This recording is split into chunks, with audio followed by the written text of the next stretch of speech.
So, using the conditions of spontaneity to deduce the signs of delta H and delta S.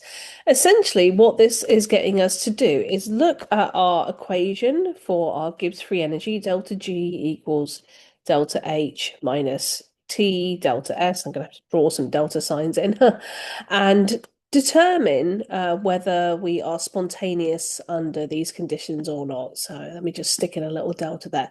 So the condition for spontaneity for delta G, our Gibbs free energy, is that if delta G is negative, that's telling us our reaction is spontaneous in the direction that is written. Okay, so you can look at the relative signs of delta H and delta S and work out if delta G is going to be negative or positive, or if it's going to depend on the relative size of delta H and delta S.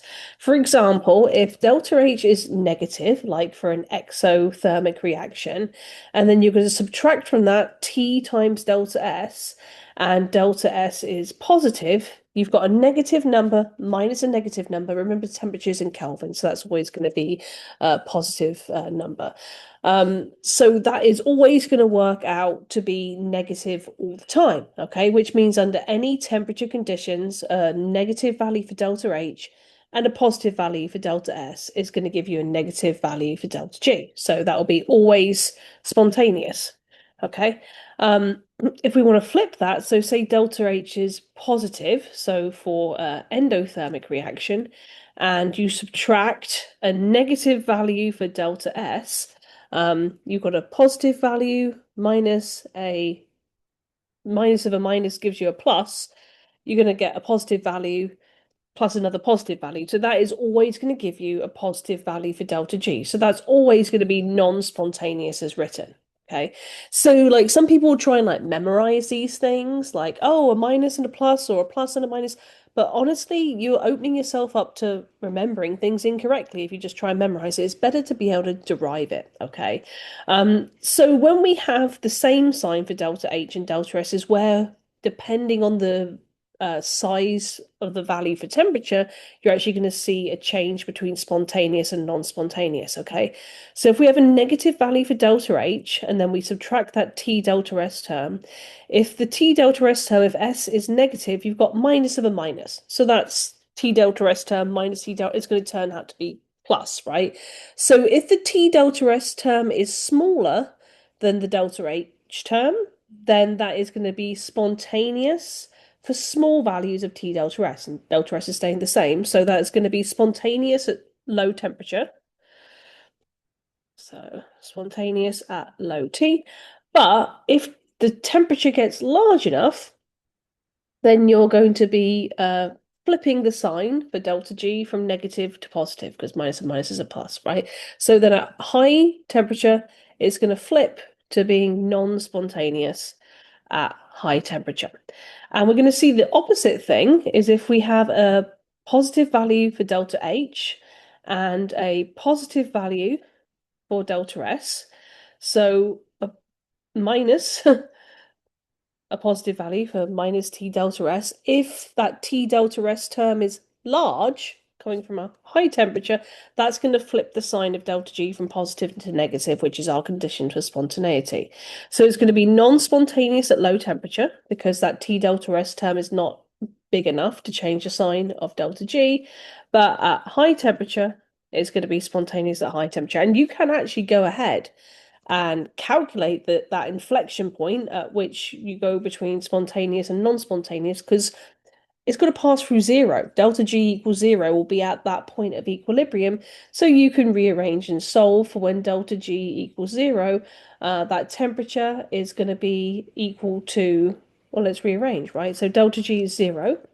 And then delta H minus T delta S. Sorry, it's too difficult to put the deltas in, right?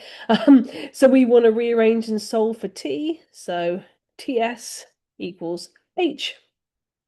And then that T is going to be delta H over delta S. So you can actually substitute and solve. Make sure your delta H and delta S are in the same units in order to cancel correctly, because usually delta H is in kilojoules per mole and delta S is in joules per mole. So just watch out for that, right? And that will give you your temperature. So if we look at the question we've been given, Also, speed, how fast a reaction occurs is irrelevant, right? So, like, rate is kinetics, okay? So that does not factor into spontaneity, okay? Spontaneity is just whether that reaction occurs in the direction written or the reverse direction. That could be a fast process or a slow process, right? That is independent of spontaneity. I can't spell today. Okay, so we're going to ignore any information about kinetics. It's a red herring. So reaction A, the reaction is always spontaneous, okay, but proceeds faster at temperatures below 36 degrees Celsius. Now that second part I'm just going to ignore because that's telling me about the kinetics of the reaction. So if my reaction is always spontaneous, that means it doesn't matter if the temperature is low or high.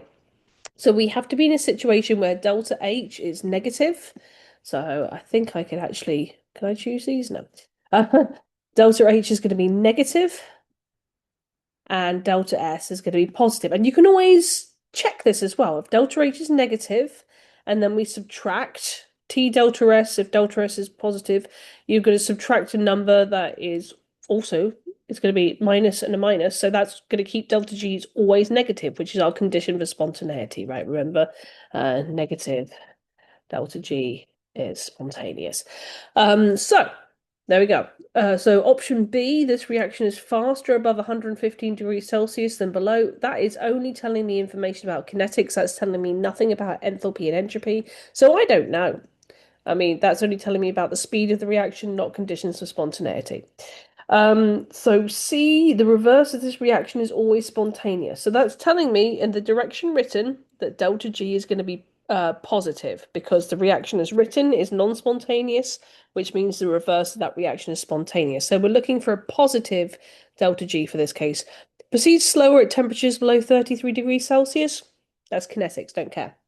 So in this case, delta H is going to have to be positive and delta S is going to be negative because that option, if we substitute into delta H minus T delta S, is we're going to have a positive value here and then we're going to subtract off another positive value.